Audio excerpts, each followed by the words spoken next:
Super.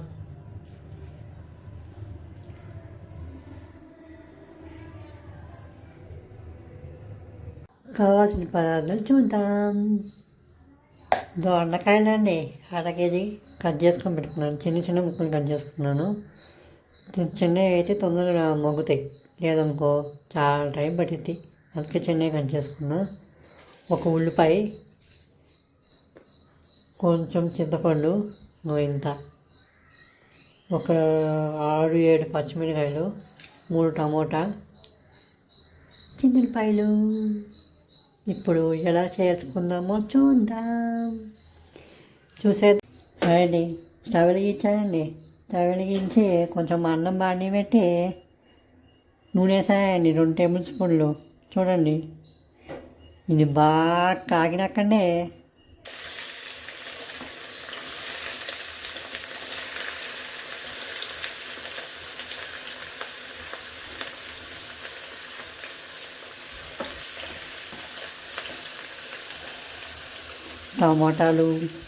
టమాటకాయలండి, పచ్చిమిరకాయలు వేసుకొని మగ్గనిచ్చుకోవాలి. బాగా మగ్గాలి. చిన్నగా కోసుకోండి. ఎక్కువ పెద్దదే కోసుకున్నాం ఇంకో మగ్గు.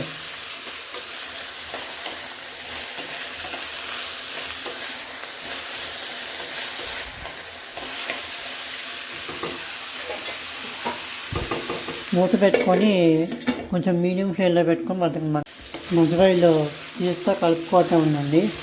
లేదంటే మాడిపోద్ది అడుగు. ఇలా మాడిపోద్ది. మధ్యలో తీస్తూ కలుపుతూ ఉండండి.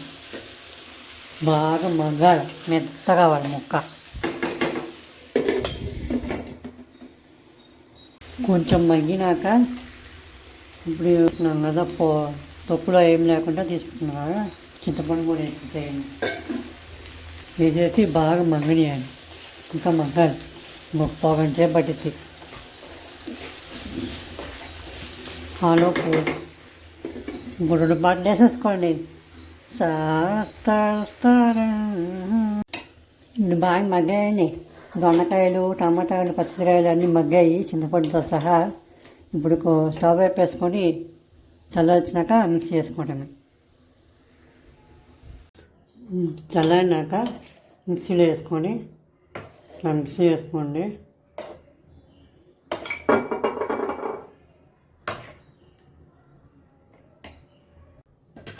ఇప్పుడు 4 చిన్నపాయ దెబ్బలు,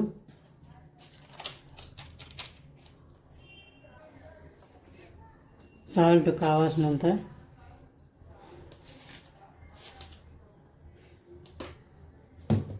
వేసి మిక్సీ పట్టుకోవడమే. మిక్సీ చేసుకోండి. వాటర్ ఏం అవసరం లేదు. వాటర్ లేకుండా మిక్సీ చేసుకోండి. ఇలాగ అయినాక ఉప్పు కారం సరిపోయిందో లేదో చూడండి.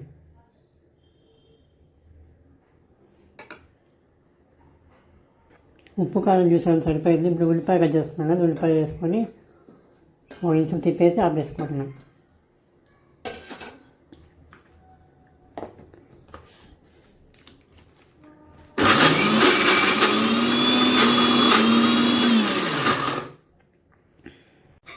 ఇవ్వండి. ఇలాగా కొంచెం తొక్కులుగానే ఉంటే బాగుంటుంది. తినవంట నవ్వేటప్పుడు కరకర అంటుంది పచ్చడి. మిక్సీలో తీసి గిన్నె వేసాను.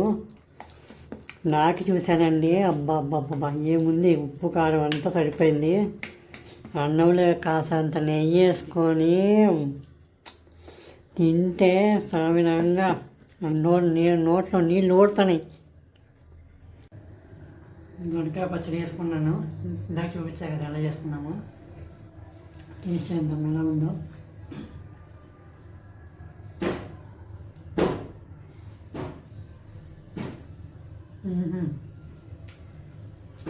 సూపర్గా వచ్చింది. మీరు కూడా ట్రై చేయండి. చాలా బాగా వచ్చింది.